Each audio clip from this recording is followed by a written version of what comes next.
പെണ്ണിനെ മുണ്ടിച്ചു വെച്ച ജനത്തെ അള്ളാഹു ശപിക്കുമെന്ന് മുഹമ്മദ് മുസ്തഫ. എവിടെയുണ്ട് മുസ്ലിയാരെ ഈ ഹദീസ് ബുഖാരിയിൽ ഉണ്ടടാ, ഈ ഹദീസ് മുസ്ലിമിൽ ഉണ്ടടാ. സ്വഹീഹുൽ ബുഖാരിയിൽ കിതാബുൽ ഫിതൻ എടുത്തു നോക്ക്. ഇന്ന് മുസ്ലിം സമുദായത്തിന്റെ ചില സ്റ്റേജുകളിൽ പോലും ഇതാ പെണ്ണുങ്ങൾ പ്രസംഗിക്കുന്നു. വലിയ വലിയ പോത്തിനെ പോലെ തലയും മുലയുമുള്ള പെണ്ണുങ്ങൾ പ്രസംഗിക്കുക. നാട്ടിലെ നേതാക്കന്മാർ ഉമറാക്കൾ ബാക്കിൽ അവളെ മൂട്ടിന്റെ ദുബറിന്റെ ബാക്കിൽ ഇരിക്കുക. എടാ ഇതിനെന്ത് ദീനി എന്നാ പറയുക? മിണ്ടിയ നിങ്ങൾ തലവെട്ടുമെങ്കിൽ തലവെട്ടുന്ന പേടി റഹ്മത്തുള്ളാഹിക്കില്ല. വെട്ടണ തല ആരുടെ പേടിക്കുന്ന തലയും കൊണ്ട് നടക്കും? പുണ്യ മുഹമ്മദ് മുസ്തഫ നിന്നെ പറ്റിയല്ലേടാ പറഞ്ഞത്. അപ്പൊ പറയും മറ്റു പലരിലും അങ്ങനെ ഉണ്ടല്ലോ, നമ്മൾ ചെയ്തിട്ടില്ലെങ്കിൽ ബാക്കിൽ പോവില്ലേ? മറ്റു പലരിലും വ്യഭിചാരം ആരാധനയായി നടത്തിയ സമുദായമില്ലേ? നയ്യം തുടങ്ങിക്കോ. ആരാധനാലയങ്ങളിൽ വ്യഭിചാരം നേർച്ചയാക്കിയ സമുദായം ഇവിടെ ഉണ്ടല്ലോ, തുടങ്ങിക്കോ നയ്യ്.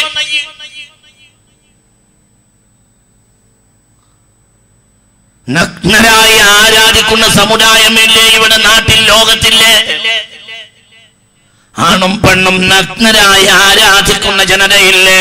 നയ്യ് തുടങ്ങിക്കോ. ലാ യതൂഫന്ന ഹാദൽ ബൈത ഉർയാൻ ബഅദ യൗമിഹാ. മക്കാ ഫതഹിന്റെ ദിവസം മുത്ത് മുഹമ്മദ് മുസ്തഫ തങ്ങൾ എന്താ പറഞ്ഞത്? ഇനി ഒരാണോ പെണ്ണോ നഗ്നരായി വഴിക്ക് വന്നു പോകരുത്. എന്താ അതിന്റെ അർത്ഥം? ശിർക്കിന്റെ കാലഘട്ടത്തിൽ നഗ്നരായി തവാഫ് ചെയ്യുന്ന ആണുങ്ങളും ഉണ്ടായിരുന്നു, പെണ്ണുങ്ങളും ഉണ്ടായിരുന്നു. അങ്ങനെ തവാഫ് നമ്മളും തുടങ്ങിയാൽ എത്ര പൈസ ഇല്ലാത്ത കാലാണെങ്കിലും തിരക്കൂടെ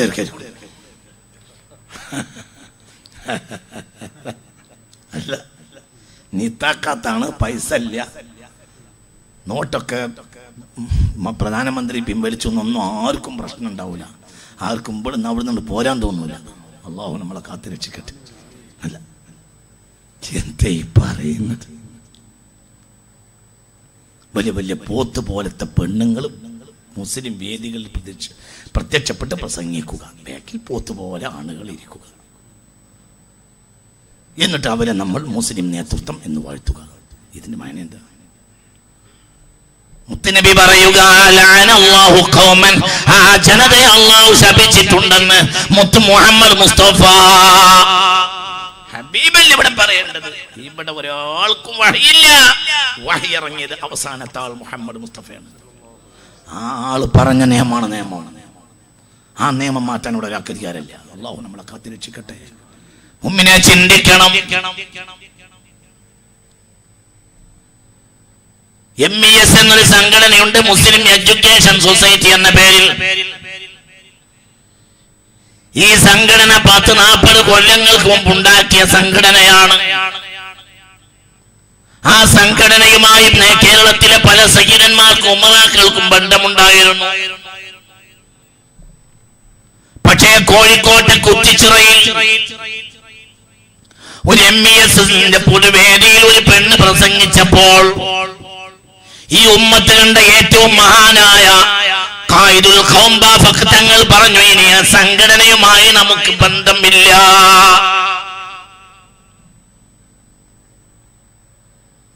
ഇത് അബദ്ധം സംഭവിച്ചു പോയതാണ് എന്ന് തിരുത്തി പറയാൻ അക്കാലത്തെ MESന്റെ നേതാവിനോട് ആവശ്യപ്പെട്ടു. ശംസുൽ ഉലമയടക്കമുള്ള മഹാന്മാർ അത് തിരുത്താൻ വേണ്ടി ആവശ്യപ്പെട്ടു. പക്ഷെ അവർ തിരുത്തിയില്ല. സമുദായത്തിന്റെ വണ്ടിച്ചക്രം ഒന്ന് പുരുഷനാണെങ്കിൽ ഒന്ന് പെണ്ണാണ് എന്ന് അവർ ശംസുൽ ഉലമയടക്കമുള്ള ആലിമീങ്ങളെ കൊഞ്ഞനം കുത്തിക്കൊണ്ട് പ്രസ്താവന ഇറക്കി. ശംസുൽ ഉലമയുടെ മറുപടി പിറ്റേ ദിവസം കേരളത്തിലെ പത്രങ്ങളിൽ അച്ചടിച്ചു വന്നു. അപ്പോൾ ചിലർ വിളിച്ചു പറഞ്ഞു, മുസ്ലിയാക്കന്മാര് ആളാകാൻ വേണ്ടി പ്രസ്താവന ഇറക്കുകയാണ്. ആണിരോഗം സുഖപ്പെട്ടാലും പത്രത്തിൽ വരും. എന്ന് പറഞ്ഞ് മഹാനായ ശംസുൽ ഉലമയെ കളിയാക്കി. പക്ഷേ മഹാനായ സയ്യിദ് അബ്ദുറഹ്മാൻ ബാഫഖ് തങ്ങൾ പറഞ്ഞു, ഇനി എംഇഎസുമായി ബന്ധമില്ല.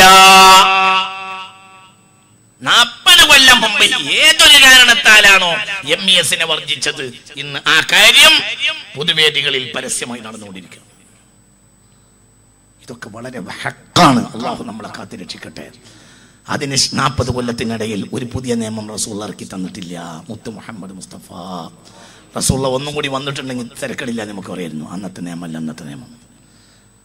ന്യൂ ടെസ്റ്റ്മെന്റ്, ഓൾഡ് ടെസ്റ്റ്മെന്റ്, ഇങ്ങനെ പഴയ 2 വകുപ്പുണ്ട് ക്രിസ്ത്യാനികൾക്ക്. നമ്മൾ അങ്ങനെ 2 വകുപ്പില്ല, നമുക്ക് ഒറ്റ വകുപ്പേ ഉള്ളൂ. നമ്മൾ അൽ ഹനീഫിയത്തു ശരീഅത്തുൽ ഹനീഫിയത്തുൽ ബൈളാ, പ്രശോഭിതമായ അടിസ്ഥാന നിയമങ്ങളാണ് പരിശുദ്ധ ശരീഅത്തുൽ ഇസ്ലാം. ഇതൊക്കെ ആഖിർ സമാന്റെ അടയാളമാണെന്ന് ചിന്തിക്കണം. മുഅ്മിനെ ആർക്കെങ്കിലും വേണ്ടിയുള്ള കോലം കെട്ടലല്ല ദീൻ എന്ന് പറയുന്നത്. സമുദായം ഏത് കാലഘട്ടത്തിലും പുച്ഛിച്ചു തള്ളിയതാണ് ബിദ്അത്തിന്റെ പ്രസ്ഥാനങ്ങൾ. എന്താ ബിദ്അത്ത്? അത് മറ്റേ പാർട്ടി പറയും ഇത് ബിദ്അത്താണ്, നിങ്ങളെ പറ്റി അവർ പറയും ബിദ്അത്താണെന്നാണല്ലോ മുസ്ലിയാരെ. ബിദ്അത്തിന് ഞാനൊരു എളുപ്പ ഉദാഹരണം പറഞ്ഞു തരാം. ബിദ്അത്തിനെ തിരിച്ചറിയാനുള്ള ഒരു ഉദാഹരണം പറയാം. ആദ്യത്തെ ബിദ്അത്ത് ഖവാരിജാണ്. ഖവാരിജിന്റെ ഏറ്റവും വലിയ കാര്യം എന്താ? അവരുടെ ഏറ്റവും വലിയ വാദം എന്താ? ഖവാരിജ് ആദ്യത്തെ പ്രധാനപ്പെട്ട വാദം എന്താ? ഔലിയാക്കളില്ല, ആരിഫീങ്ങളില്ല, അങ്ങനെ പ്രത്യേക വിഭാഗത്തിന് യാതൊരു വിലയും ഇല്ല. ആര് ഔലിയാക്കൾ നിഷേധിച്ചോ അവരാ ബിദ്അത്തിനെ വെച്ച്. അല്ലാഹു നമ്മളെ കാത്തുരക്ഷിക്കട്ടെ. ശാഖാപരമായതല്ല. ഈ ഇരിക്കുന്നത് ഒരു സയ്യിദാണെങ്കിൽ ഈ സയ്യിദിന്റെ ആദ്യത്തെ വല്ലിപ്പ സയ്യിദുന അലിയാണ് റളിയല്ലാഹു അൻഹു എന്ന് പറ. സയ്യിദുന അലി റളിയല്ലാഹു അൻഹു ഒരു കാലെടുത്ത് അപ്പുറത്തേക്ക് ചവിട്ടുമ്പോഴത്തിന് ഒരു വട്ടം ഖുർആൻ ഖത്തം തീർത്തിരുന്നു എന്ന് ബഹുമാനപ്പെട്ട കിതാബുകളിൽ കാണാം. അത്രയും വലിയ മഹാനാണ് മഹാനായ സയ്യിദുന അലി റളിയല്ലാഹു. അതെങ്ങനെ കഴിയുമെന്ന് നമ്മൾക്ക് തോന്നും. നമുക്കത് മനസ്സിലാകാത്തത് നമുക്കത് കഴിവില്ലാത്തത് കൊണ്ടാണ്. നമുക്ക് കഴിവില്ലല്ലോ, നമുക്ക് മനസ്സിലാവില്ലല്ലോ. 10 ലക്ഷം ഹദീസ് മനപ്പാഠം ഉണ്ടായിരുന്നു ഇമാമുന ശാഫിഈ. അതിപ്പോൾ നമുക്ക് മനസ്സിലാവില്ലല്ലോ അതെങ്ങനെയാണത്. നമുക്ക് ആ കഴിവില്ല. ബഹുമാനപ്പെട്ട സയ്യിദുന അലി ബിൻ അബീ ത്വാലിബിനെ ലോകം കണ്ട ഔലിയാക്കന്മാരുടെ ബാപ്പയാണ് സയ്യിദുന അലി. വലിയ മഹാനാ സയ്യിദുന അലി റളിയല്ലാഹു അൻഹു. സ്വഹാബത്തിന്റെ സ്ഥാനം 4-മത്തതാണെങ്കിലും അവർ അഹ്ലു ബൈത്തിന്റെ ഉപ്പയാണ്. ആ നിലക്ക് അവർ വല്ലാതെ ബഹുമാനിക്കപ്പെട്ട ഒരു വ്യക്തിയാണ്. സ്വഹാബത്തിന്റെ സ്ഥാനം 1 സിദ്ദീഖ്, 2 ഫാറൂഖ്, 3 ഉസ്മാൻ, 4 സയ്യിദുന അലി. ഇതന്നെ തർത്തീബ്. പക്ഷേ എല്ലാവരാലും ആദരിക്കപ്പെട്ട മഹാനാണ് സയ്യിദുന അലി. ഈ അലി ഇബ്നു അബീ ത്വാലിബ് റളിയല്ലാഹു അൻഹുവിന്റെ ഹിജ്റ 40ന്റെ 17ന്റെ 17 ആണ്ടിന് സുബഹി നിസ്കാരത്തിന്റെ നേരത്ത് സുബഹിയുടെ ബാങ്ക് കൊടുത്തപ്പോൾ ആളുകളെ വിളിക്കാൻ തുടങ്ങി, ജനങ്ങളെ അണിയിക്കുവീൻ. കൂഫ അങ്ങാടിയിൽ പള്ളിയുടെ പുറത്തേക്ക് ഇറങ്ങി ജനങ്ങളെ വിളിക്കുകയാണ് സയ്യിദുന അലി. അന്ന് ഖലീഫയുമാണ് സയ്യിദുന അലി. ജനങ്ങളെ എണീക്കുവീൻ, സുബഹിന്റെ ബാങ്ക് കൊടുത്തു, എണീക്കുവീൻ എന്ന് പറഞ്ഞു സയ്യിദുന അലി. ആ നേരത്ത് ഖവാരിജികൾ ഓടി വന്ന് അദ്ദേഹത്തെ പിടികൂടിയിട്ട് തറയിൽ കിടത്തിയിട്ട് കഴുത്തറുത്ത് കൊലപ്പെടുത്തി. ഹിജ്റ 40ന്റെ 17 ആണ്ടിന്റെ അന്ന്. ചിന്തിക്ക്, അല്ലാഹു നമ്മളെ കാത്തുരക്ഷിക്കട്ടെ. ചിന്തിക്ക്. ആരാ ചെയ്തത്? ആദ്യത്തെ ബിദ്അത്തിന്റെ കക്ഷിയായ ഖവാരിജ്. ഞാൻ വിശദീകരിക്കുന്നില്ല, അങ്ങനെ ചില പ്രമാണങ്ങളുടെ ചർച്ച പറയേണ്ട വിഷയമല്ല ഇത്. എന്നാലും ഞാൻ പറയാ, അത്തരം ആളുകൾ ഇന്ന് സമൂഹത്തിൽ വാഴ്ത്തപ്പെടുകയാണ്. അവരെ പിൻഗാമികൾ, അഹ്ലു ബൈത്തിനെ നിഷേധിക്കുന്നവർ, അഹ്ലു ബൈത്തിന് വിലയില്ല എന്ന് പറയുന്നു. അഹ്ലു ബൈത്ത് ഇന്ന് ഇവിടെ വന്നതിന് ശേഷം ബഹുമാനപ്പെട്ട തങ്ങൾ എന്നോട് പറഞ്ഞു, ഒരു പ്രഭാഷകനെ പറ്റി, ഒരു ബിദ്അത്തിന്റെ പ്രഭാഷകനോട് ഒരു വേദിയിൽ വെച്ച ഒരാൾ ചോദിച്ചു, അഹ്ലു ബൈത്തിന് വിഭാഗം ഉണ്ടോ? അപ്പോൾ അയാളുടെ മറുപടി, ഇനി ഉണ്ട് എന്നാലും അതിന് വലിയ വിലയൊന്നുമില്ല. ഇനിയില്ല, ഇനി ഉണ്ട് എന്നാലും അഹ്ലു ബൈത്തിന് വലിയ വിലയൊന്നുമില്ല. എങ്ങനെയുണ്ട്? പ്രഗത്ഭനായ സമൂഹത്തിൽ എല്ലാവരും പിന്തുണ കൊടുക്കുന്ന ഒരു പ്രഭാഷകൻ, പക്ഷെ ആള് ബിദ്അത്തിന്റെ കക്ഷിക്കാരനാണ്. അവർക്ക് അഹ്ലു ബൈത്തിന് ഒരു വിലയും ഇല്ല, അവർ സയ്യിദിന് വിലയില്ല, വലിയിന് വിലയില്ല. ഇങ്ങനെയുള്ള ആളുകൾ സമൂഹത്തിൽ അധികരിക്കുക.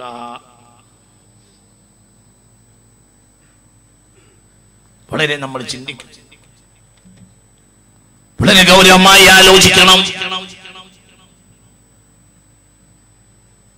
തിന്മകൾ അധികരിക്കുക, അക്രമം അരാജകത്വം അധികരിക്കുക, മനുഷ്യ സ്നേഹം ഹൃദയങ്ങളിൽ നിന്ന് എടുത്തു പോവുക.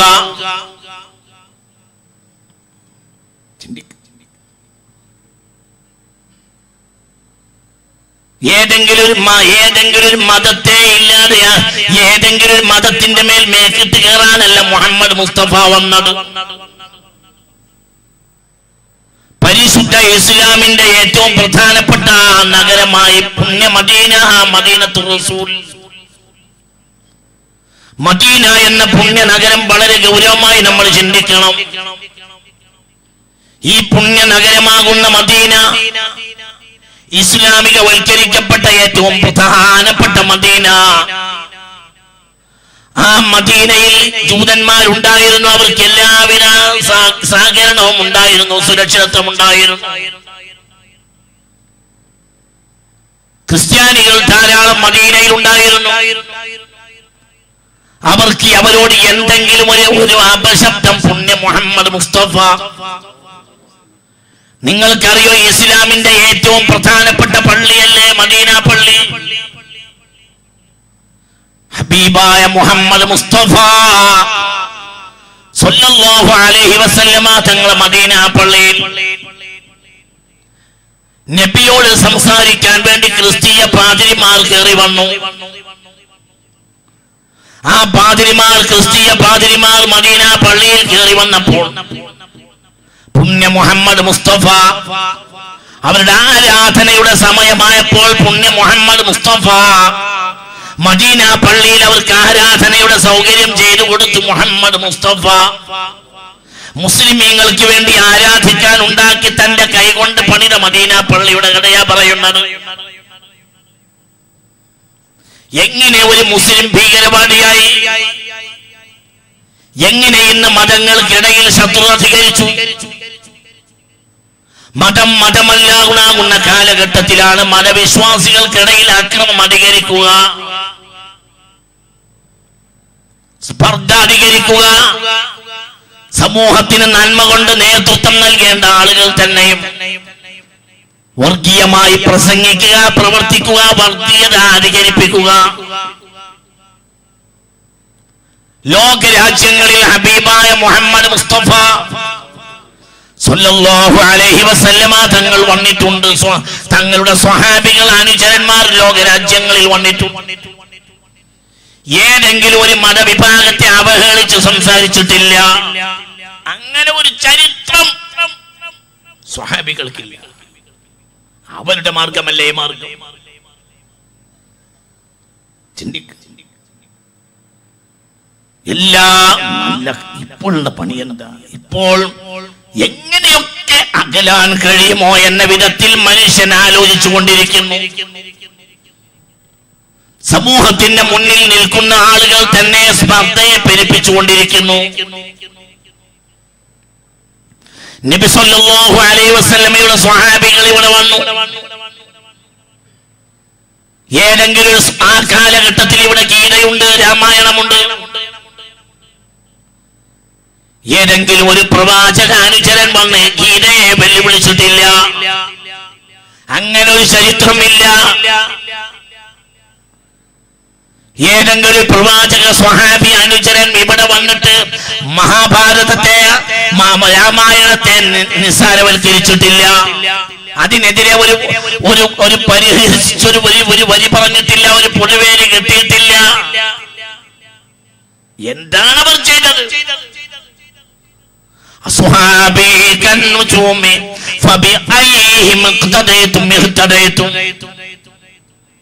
എന്റെ സ്വഹാബികൾ നക്ഷത്രങ്ങളെ പോലെയാണെന്ന് മുഹമ്മദ് മുസ്തഫ. അവർ ഓരോ രാജ്യങ്ങളിൽ പോയി ജീവിച്ചു. ആ രാജ്യങ്ങളിലെ ജനങ്ങൾ ഇവരുടെ വല്ലാത്ത മഹിതമായ ജീവിതം കണ്ടപ്പോൾ ആ മാർഗത്തേക്ക് ഒഴുകി വന്നു. അവർ സത്യം പഠിപ്പിച്ചു, നീതി പഠിപ്പിച്ചു, ധർമ്മം പഠിപ്പിച്ചു, നീതി പഠിപ്പിച്ചു. ഇസ്ലാം നിലനിൽക്കുന്നത് നീതിയുടെ പേരിലാണ്. അന്ത്യനാളായാൽ നീതി ലഭിക്കുന്ന നീതിപീഠങ്ങൾ ഇല്ലാതെയാകുമെന്ന് മുഹമ്മദ് മുസ്തഫ സല്ലല്ലാഹു അലൈഹി വസല്ലം. അല്ലാഹു നമ്മളെ കാത്തുരക്ഷിക്കട്ടെ. നീതി ഇല്ലാതാവുക. അലിക്കെതിരിൽ കേസ് കൊടുത്തു. സയ്യിദ്ന അലി ബിൻ അബീ ത്വാലിബിനെതിരിൽ ഉമർ ബിൻ ഖത്താബിന്റെ കോടതിയിൽ കേസ് കൊടുത്തു. ഒരു ജൂഡൻ എല്ലാവരും ആദരിക്കുന്ന നേതാവാണ് സയ്യിദ്ന അലി റളിയല്ലാഹു അൻഹു. ഉമർ ബിൻ ഖത്താബ് എന്ന മഹാനായ ഫാറൂഖ് ഉമർ രണ്ടാം ഖലീഫ ഉമർ ബിൻ ഖത്താബ് റളിയല്ലാഹു അൻഹുവിന്റെ കോടതിയിൽ സർവാദരണീയനായ അലി ബിൻ അബീ ത്വാലിബിനെതിരെ കേസ് കൊടുത്തു. അങ്ങനെ കേസ് വിചാരണയ്ക്ക് വേണ്ടി അലിയെ വിളിച്ചു, ജൂതനെയും വിളിച്ചു. ഖലീഫ ഉമർ ബിൻ ഖത്താബ് തന്റെ കോടതിയിലേക്ക് വിളിച്ചു. അങ്ങനെ രണ്ടാളെ വിചാരണ ചെയ്യാൻ വേണ്ടി വരുത്തി. ജൂതൻ നേരത്തെ വന്നു, കോടതിയിലെത്തി. അലി ഒരൽപ്പം താമസിച്ചു വന്നു, ഒരൽപ്പം താമസിച്ചു. അപ്പോൾ ജഡ്ജിയുടെ കസേരയിൽ ഖലീഫ ഉമർ ഉണ്ട് റളിയല്ലാഹു അൻഹു. അപ്പുറത്ത് ജൂതൻ തന്റെ വാദഗതി ഉന്നയിക്കാൻ വേണ്ടി കാത്തു നിൽക്കുന്നുണ്ട്. ഒരൽപ്പം നേരം വൈകി അലി റളിയല്ലാഹു അൻഹു വന്ന ഉടനെ അലിയോട് പറഞ്ഞു, യാ അബുൽ ഹസൻ ഇലാ ജംബിഹി, അബൂ ഹസനെ അങ്ങോട്ട് നിൽക്ക്, അയാളുടെ അരികിലേക്ക് നിൽക്ക്, എനിക്ക് നിന്നെ വിചാരണ ചെയ്യണം എന്ന് പറഞ്ഞു. അബുൽ ഹസൻ എന്ന് വിളിച്ച് സംബോധന ചെയ്തു. അങ്ങോട്ട് നിൽക്കുന്നു പറഞ്ഞു. അപ്പോൾ അലിയുടെ മുഖച്ഛായ മാറി. അലിക്കൊരു ദേഷ്യം വന്നതുപോലെയായി. ഖത്താബിന് ഒരു വിഷമം, ജഡ്ജിക്ക് വിഷമം. അതായത് ജൂതൻ വന്നു, കുറച്ച് കഴിഞ്ഞ് അലിയും വന്നു. അലിയോട് പറഞ്ഞു, ജൂതന്റെ അടുത്തേക്ക് നിൽക്ക്, അയാളുടെ അടുത്തേക്ക് നിൽക്ക്, എനിക്ക് നിന്നെ വിചാരണ ചെയ്യണം എന്ന് പറഞ്ഞു. അപ്പോൾ അലിയുടെ മുഖമൊന്ന് മാറി. ഖലീഫക്കൊരു വിഷമവും തോന്നി. കാരണം അലി എല്ലാവരും ആദരിക്കുന്ന ഒരാളാണ്. അയാളെ അങ്ങോട്ട് നീക്കി നിർത്തിയപ്പോൾ അലിക്കൊരു കസേര കൊടുക്കാണ് വേണ്ടത്. പക്ഷെ അവിടെ നിർത്തി സംസാരിച്ചപ്പോൾ, അങ്ങോട്ട് നിർത്തിയപ്പോൾ ഒരു വിഷമം അയാളെ മുഖത്തുണ്ടായി അലിയുടെ. അത് ഉമർ ബിൻ ഖത്താബിന് ഒരു വിഷമായി തോന്നി. അലിക്ക് എന്തോ ഒരു ദേഷ്യം വന്നല്ലോ എന്ന്. കോടതി പിരിഞ്ഞു. വൈകുന്നേരമായപ്പോൾ അലിയാരുടെ വീട്ടിൽ ഉമർ ബിൻ ഖത്താബ് ഖലീഫ പോയി. എന്നിട്ട് വാതിൽ തട്ടി. അലി വാതിൽ തുറന്നു. അപ്പോൾ ഖലീഫ പറഞ്ഞു, അഫ്വൻ ബിമഅദിറത്തൻ, മാപ്പാക്കണം, അത് കോടതിയാണ്. ജൂതന്റെ അടുത്ത് ജൂതൻ വാദിയാണ്, നിങ്ങൾ പ്രതിയാണ്, നിങ്ങൾക്കൊരു കസേരട്ട് തരാൻ എനിക്ക് കഴിയൂല, കോടതിയല്ലേ. അതുകൊണ്ട് കോടതി നടപടിക്രമമായതുകൊണ്ടാണ് ഞാൻ നിങ്ങളെ അങ്ങോട്ട് നിർത്തി സംസാരിച്ചത്. അതുകൊണ്ട് എൻ്റെ കയ്യിൽ അപമര്യാദ വന്നിട്ടുണ്ടെങ്കിൽ നിങ്ങൾ ക്ഷമിക്കണം എന്ന് പറഞ്ഞു അലിയോട്. മനസ്സിലാവുന്നുണ്ടാ? അപ്പോൾ അലിയാരുടെ ദേഷ്യം ഇരട്ടിച്ചു. അലിയാർ പറഞ്ഞു, ഉമർ ഖലീഫ, നിങ്ങൾക്ക് ഇപ്പോഴും കാര്യം മനസ്സിലായില്ലല്ലോ എന്നാണ് എന്റെ വിഷമം. എന്താന്ന് ചോദിച്ചു. ഞാൻ നിങ്ങളോട് ദേഷ്യപ്പെട്ടത് നിങ്ങൾ ചൂടന്റെ അടുത്തേക്ക് എന്നെ മാറ്റി നിർത്തിയതിലല്ല. പിന്നെ എന്താ?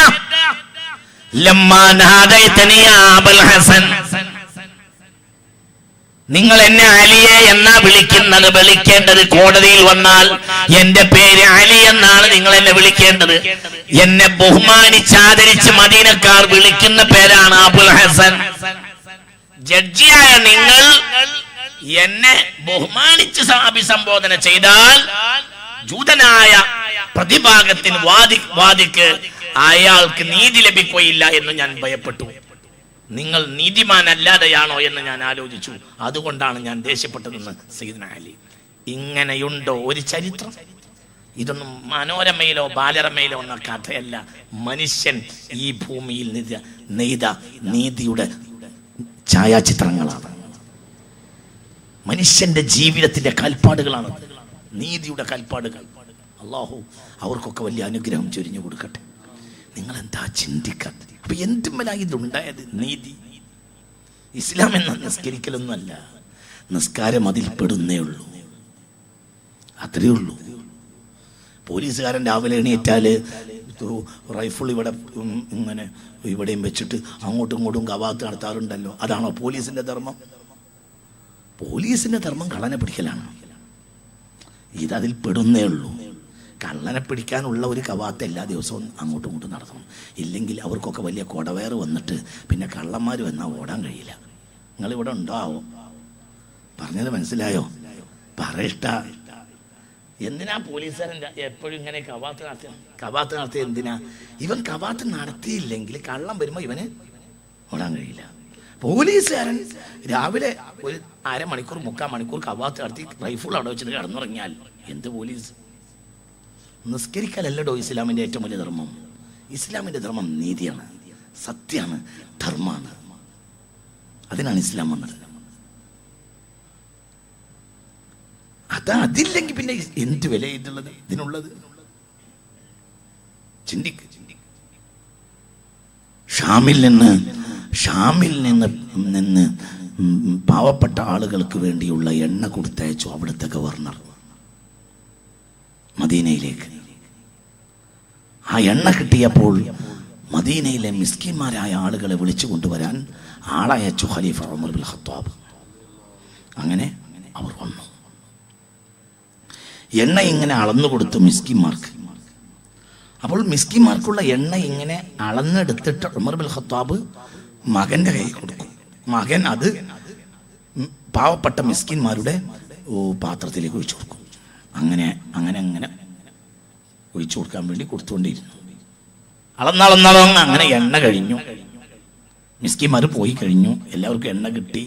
പാത്രം കാലിയായി കഴിഞ്ഞു. രണ്ടാളും, മകനും ബാപ്പയും, ഖലീഫ ഉമറും മോനും തിരിച്ചു പോരാൻ ഒരുങ്ങുന്ന നേരത്ത് മകന്റെ കയ്യിൽ കുറച്ച് എണ്ണ ഉണ്ട്, കൈവിരലിൽ കുറച്ച് എണ്ണ ഉണ്ടായിരുന്നു. അത് മകൻ എന്ത് ചെയ്തു? മുടിയവയിൽ ഇങ്ങനെ വരസി പിടിപ്പിച്ചു. മനസ്സിലായില്ല? മിസ്കിമാർക്ക് ഈ എണ്ണ ഒഴിച്ചു കൊടുക്കുമ്പോൾ സ്വാഭാവികമായും പറഷ്ട കയ്യിൽ എണ്ണ വരുമല്ലോ. അപ്പൊ എല്ലാവരും പോയി കഴിഞ്ഞു. എല്ലാവർക്കും എണ്ണയും കൊടുത്തു. പാത്രം കാലിയായി. അപ്പോൾ ഖലീഫ ഉമറിന്റെ മകൻ എന്ത് ചെയ്തു? ഇതെടുത്തിട്ട് ഇങ്ങനെ ഉരസി പിടിപ്പിച്ചു. അപ്പോൾ ഖലീഫ പാത്രം അവിടെ വെച്ചിട്ട് അവന്റെ കയ്യിൽ പിടിച്ചു.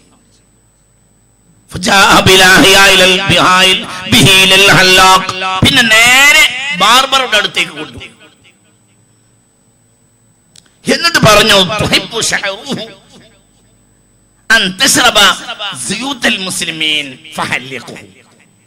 ഇവന്റെ മുടിക്ക് സാധുക്കളെ എണ്ണ കുടിക്കാൻ വലിയ ഇഷ്ടം.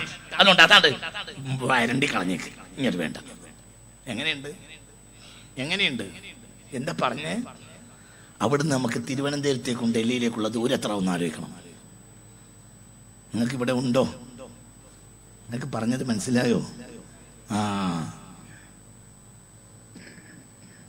അതുകൊണ്ടാണ് ഗാന്ധിജി പറഞ്ഞത്, ഖലീഫ ഉമറിന്റെ നിധിയാണ് ഞാൻ ആഗ്രഹിക്കുന്നത്, അതാണ് ഞാൻ ഉദ്ദേശിക്കുന്ന രാമരാജ്യം എന്ന് മഹാനായ ഗാന്ധിജി പറഞ്ഞിട്ടുണ്ട്. ചിന്തിക്കുക. നീതിയൊക്കെ എടുത്തു പോവുക, ധർമ്മമില്ലാതിരിക്കുക, മനുഷ്യൻ ശത്രുവാവുക, ധർമ്മം എടുത്തു പോവുക. ലഖദ് അർസൽനാ റുസുലനാ ബിൽ ബൈനാത് വഅൻസൽനാ മഅഹുൽ കിതാബ വൽ മീസാൻ. ഞാൻ വേദഗ്രന്ഥവും ഇറക്കി, ത്രാസും ഇറക്കി എന്നാണ് പറഞ്ഞത്.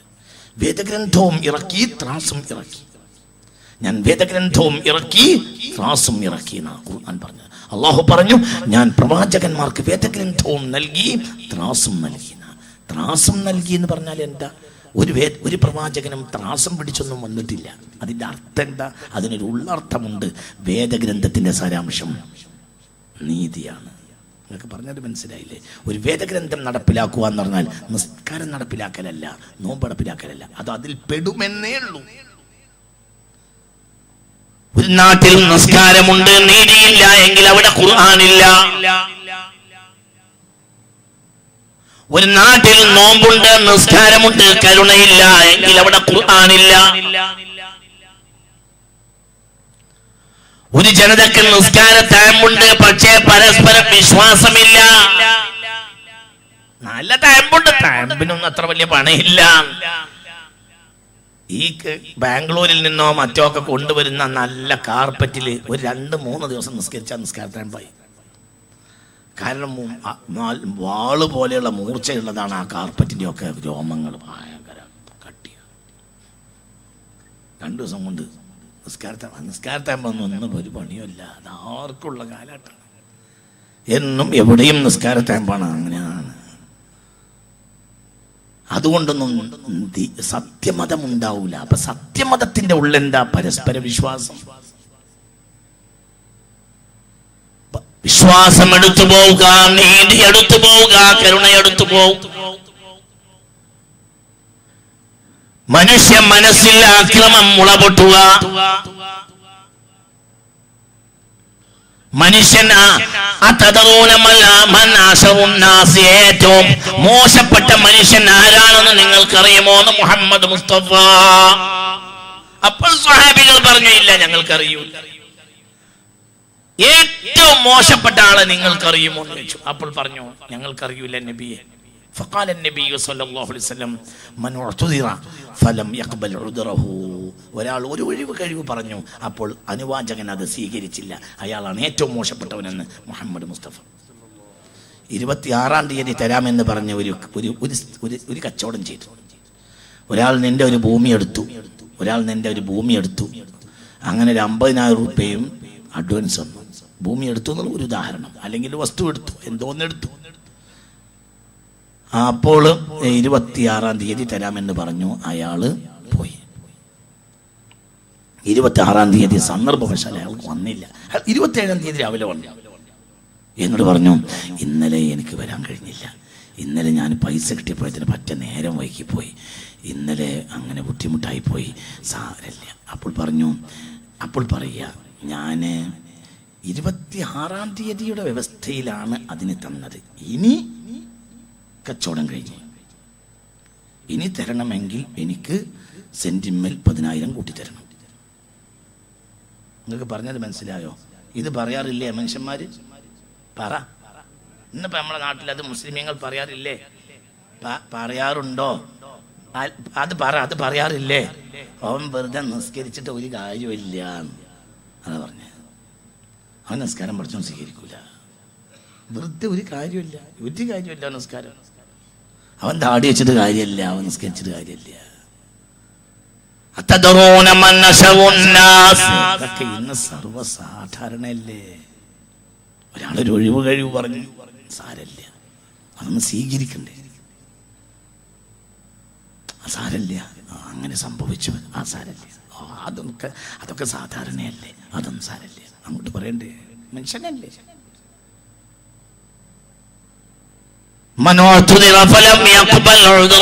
കാല് പിടിച്ചിട്ട് മുഖത്ത് ചവിട്ടുന്നവർ. മനുഷ്യന്റെ മനസ്സ് വളരെ മാലിന്യം കൊണ്ട് നിറയുക. എന്നാലോ ഭംഗിയായ അടയാളങ്ങൾ മനുഷ്യരിൽ പ്രത്യക്ഷപ്പെടുക. നല്ല വെള്ള. പഴയ കാലത്ത് ഞങ്ങൾ ഈ മൊല്ലന്മാരായ ആളുകളായിരുന്നു വെള്ളക്കുപ്പായിട്ടിരുന്നത്. നിങ്ങൾ മൊല്ലന്മാരല്ലാത്ത ആളുകളെല്ലാം നല്ല കളർ വസ്ത്രങ്ങളൊക്കെ ആയിരുന്നു. എൻ്റെ കുട്ടിക്കാലത്തൊക്കെ മുസ്ലിംമാർ മാത്രം, ഈ പള്ളിയിലെ മൊല്ലാക്കന്മാരും ബാങ്ക് കൊടുക്കുന്ന മൊല്ലാക്കന്മാരും ഞങ്ങൾ ഈ പള്ളിയിലെ ഖത്തീബുമാർ ഞങ്ങളൊക്കെ തന്നെയായിരുന്നു വെള്ളക്കുപ്പായം വെള്ളത്തുണിയും. അന്ന് ആർക്കും വേണ്ടാത്തൊരു വസ്തുവായിരുന്നു വെള്ളക്കുപ്പായം വെള്ളത്തുണിയും.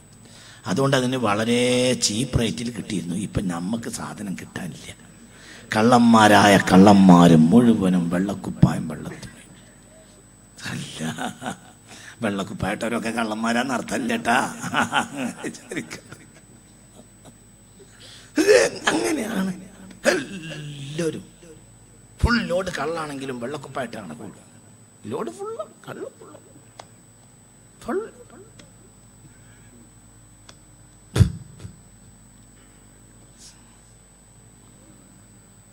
ശുദ്ധിയാക്കാതെ പുറമിനുക്കല്ലേ, കക്കൂസിനുള്ളൊരു രീതി നീ എടുക്കല്ലേ. ഒരു പഴയ കവിയുടെ കവിതയാ. നിങ്ങളുടെ നാട്ടുകാരനായ തഴവ, നിങ്ങൾ ഈ തെക്ക് ഭാഗത്തുള്ള ആളാ തഴവ മുഹമ്മദ് കുഞ്ഞി മൗലവിയുടെ കവിതയാ. പണ്ട് അകം ശുദ്ധിയാക്കാതെ പുറമിനുക്കല്ലേ, കക്കൂസിനുള്ളൊരു രീതി നീ എടുക്കല്ലേ. അകം ശുദ്ധിയാക്കാതെ പുറമിനുക്കല്ലേ, കക്കൂസിനുള്ള രീതി നീ എടുക്കല്ലേ. കക്കൂസിന്റെ ക്ലോസറ്റിന് എന്തൊരു വെണ്മയാ. ഉള്ളവസ്ത്രം മിനുക്കിയിടും ശോഭിക്കും വെള്ളവസ്ത്രവും എന്ന് പറഞ്ഞ ഉജാലന്റെ പരസ്യക്കാരൻ എന്നതുപോലെയാണ്. എല്ലാവർക്കും നല്ല പുറത്ത് നല്ല ഭംഗിയാ, അകത്ത് നീതിയില്ല, സത്യമല്ല, ധർമ്മല്ല, മനുഷ്യത്വമില്ല. ഒരു മനുഷ്യത്വം വേണ്ടേ, ഒരു മനുഷ്യത്വം വേണ്ടേ.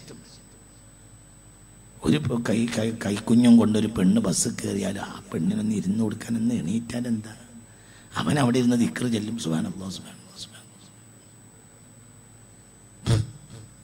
അള്ളാഹു പരിശുദ്ധനാണ്, അള്ളാഹു പരിശുദ്ധനാണ്, അള്ളാഹു പരിശുദ്ധനാണ്, അള്ളാഹു പരിശുദ്ധനാണ്. പക്ഷെ ഈ പരിശുദ്ധനല്ല.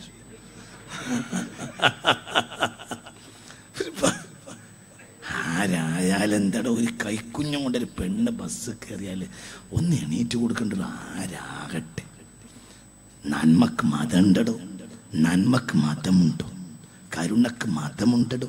എന്തോ വിചാരിച്ചത്? മനുഷ്യൻ നശിച്ചു പോയില്ല ജനങ്ങളെ. എൻ്റെ കുട്ടിക്കാലം 52ാമത്തെ വയസ്സാണ്. ഞാൻ ജനിച്ച ജനതയല്ല ഇന്ന് ലോകത്തെ ജനത എന്ന് ഉറച്ചു വിശ്വസിക്കുന്ന ഒരാളാണ് ഞാൻ. അക്കാലത്തെ മനുഷ്യ സ്നേഹം വല്ലാത്തൊരു സ്നേഹമായിരുന്നു.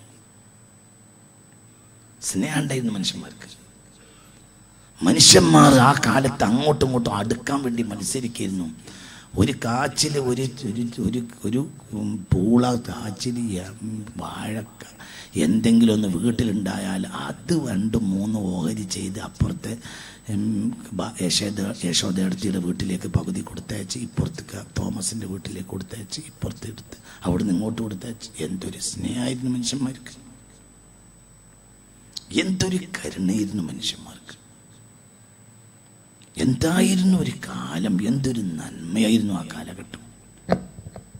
അവർക്കൊക്കെ സംസ്കാരമില്ലേ, അവർക്ക് നോമ്പില്ലേ, അവർക്ക് നല്ല മനുഷ്യന്മാരല്ലേ. ഇന്ന് നമ്മൾക്കിപ്പോ എന്താ വിഷയം? നമുക്ക് പുറത്തെല്ലാവരും മിനിക്കും, എല്ലാവർക്കും. മനുഷ്യന്റെ മനസ്സിൻ്റെ ഉള്ളിൽ പടച്ചോനില്ല, പുറത്തെല്ലാവരും മിനിക്കും. ഞാൻ പറഞ്ഞില്ലേ, ഫാത്തിഹയിൽ 4 തവണ പറഞ്ഞത് കരുണയാണ്.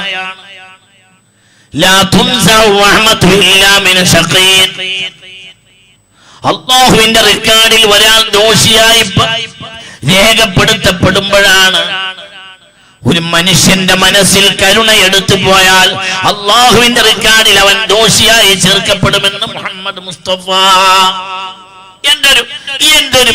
എന്തൊരു വാക്കാണത്. അതുകൊണ്ടാണ് പലിശക്കാരൻ ഉമ്മയെ വ്യഭിചരിക്കും പോലെയാണെന്ന് മുഹമ്മദ് മുസ്തഫ. ഇങ്ങനെ ലോകത്തൊരാൾ പറഞ്ഞിട്ടുണ്ടാവില്ല. പലിശക്കാരൻ, പലിശ വാങ്ങുന്നവൻ സ്വന്തം മാതാവിനെ വ്യഭിചരിക്കുന്നവനെ പോലെയാണെന്ന് മുഹമ്മദ് മുസ്തഫ. ലോകത്തൊരാൾ ഇങ്ങനെ പറഞ്ഞിട്ടുണ്ടാവില്ല. ലോകത്ത് പല നേതാക്കളും പറഞ്ഞിട്ടുണ്ട്. ഒരു കൺഫ്യൂഷസോ ഒരാളും ഇങ്ങനെ പറഞ്ഞിട്ടുണ്ടാവില്ല. ഒരാളും ചരിത്രത്തിൽ ഈ വാക്ക് പറഞ്ഞിട്ടുണ്ടാവില്ല മുഹമ്മദ് മുസ്തഫയെ പോലെ. വർക്കപ്പറപ്പുത്ത് മുഹമ്മദ് മുസ്തഫ. ഒരു മനുഷ്യൻ, ഒരാൾ പലിശ വാങ്ങുന്നവൻ, അന്യന്റെ കയ്യിൽ നിന്ന് പലിശ വാങ്ങുന്നവൻ, കടം കൊടുത്തിട്ട് പലിശ വാങ്ങുന്നവൻ, തന്റെ ഉമ്മയെ വ്യഭിചരിക്കുന്നവനെ പോലെയാണെന്ന് മുഹമ്മദ് മുസ്തഫ. ഇനി അതിനൊരു ഉപമ പറയാനുണ്ടോ? എന്താ അങ്ങനെ പറയാൻ കാരണം? ഒരാൾ കടം വാങ്ങാന്ന് പറഞ്ഞാൽ കുഴങ്ങുമ്പോഴാണ് കടം വാങ്ങുക. അവന് 1000 രൂപ കടം വാങ്ങിയാൽ, കടം വാങ്ങാൻ എൻ്റെ കയ്യിൽ പൈസ ഇല്ല, എനിക്കൊരു 1000 രൂപ വേണ്ടിയിരുന്നു. നമ്മളെ കയ്യിൽ 1000, 2000 ഒക്കെ ഉണ്ട് താനും. അപ്പൊ ഒരാൾ വന്നു കടം ചോദിച്ചു. ഒരു കൃഷ്ണൻ വന്നു, അല്ലെങ്കിൽ തോമസ് വന്നു, അല്ലെങ്കിൽ മുഹമ്മദ് വന്നു, കടം ചോദിച്ചു. അപ്പം നമ്മൾ തിരിച്ച് പറയേണ്ടത് എങ്ങനെയാ? 1000 രൂപ നിനക്ക് വെറുതെ തരാനാണ് എൻ്റെ ആഗ്രഹം, പക്ഷെ എൻ്റെ കയ്യിൽ അതിന് മാത്രം പൈസ ഇല്ല. എന്നാലും നീ എനിക്ക് അടുത്ത മാസം 30-ാം തീയതി തരുമ്പോൾ 900 തന്നാൽ മതി, 100 വക വിട്ടു. നിങ്ങൾക്ക് പറഞ്ഞിട്ട് മനസ്സിലായില്ല? പറഞ്ഞിട്ട് മനസ്സിലായോ? പറഞ്ഞിട്ട് ഇതാണ് ആരുടെ ബാധ്യത? കാരണം ഇവന്റെ കയ്യിൽ മിച്ചമുള്ളത് കൊണ്ടാണല്ലോ. ഇവന്റെ കയ്യിൽ മിച്ചമുള്ളത് കൊണ്ടാണ് ഇവൻ കടം കൊടുക്കുന്നത്. അവന്റെ കയ്യിൽ കമ്മിയുള്ളത് കൊണ്ടാണ് അവൻ കടം വാങ്ങുന്നത്. അപ്പൊ ഈ മനുഷ്യർ ഇവിടെ എന്താ ചെയ്യേണ്ടത്? 1000 രൂപ നിനക്ക് തരാൻ എനിക്ക് കൊതിയാ, പക്ഷേ അതിന് മാത്രം എൻ്റെ കയ്യിലില്ല. എന്നാലും നീ മടക്കി തരുമ്പോ 900 തന്നാൽ മതി, 100 ഞാൻ എൻ്റെ സക്കാത്തിലേക്ക് വിട്ട്. വർഷാവർഷം പിന്നെ എന്ത് ചെയ്യണമെന്നല്ലോ? പാറ ഇഷ്ട സക്കാത്ത് കൊടുക്കാം. അപ്പൊ ഞാൻ ആ 100 സക്കാത്തിലേക്ക് കയറ്റാം, നീ 900 തന്നാൽ മതി. അപ്പോൾ അവൻ കമ്മി ഈ വീട്ടിലേക്ക് കടം വാങ്ങാൻ വന്നപ്പോൾ അവൻ 1000-ന്റെ കമ്മിക്കാരനായിരുന്നുവെങ്കിൽ ആ വീട്ടിൽ നിന്ന് തിരിച്ചു വരുമ്പോൾ അവൻ 900-ന്റെ കമ്മിക്കാരനെ ആവുള്ളൂ. അങ്ങനെ 10 ആള് അവനെ സഹായിച്ചാൽ അവൻ എല്ലാവർക്കും ഈക്വലാവും. ഇതിനാ മനുഷ്യത്വം. 1 രൂപ കടം ഒരാളെ ഇന്ന് പലിശ വാങ്ങുന്നതിനേക്കാൾ നല്ലത് ഉമ്മയെ വിചരിക്കലാണെന്ന് മുഹമ്മദ് മുസ്തഫ. ഇനി അതിനേക്കാൾ എന്താണ് കുട്ടി പറയേണ്ട ഒരു വാക്കെന്താ?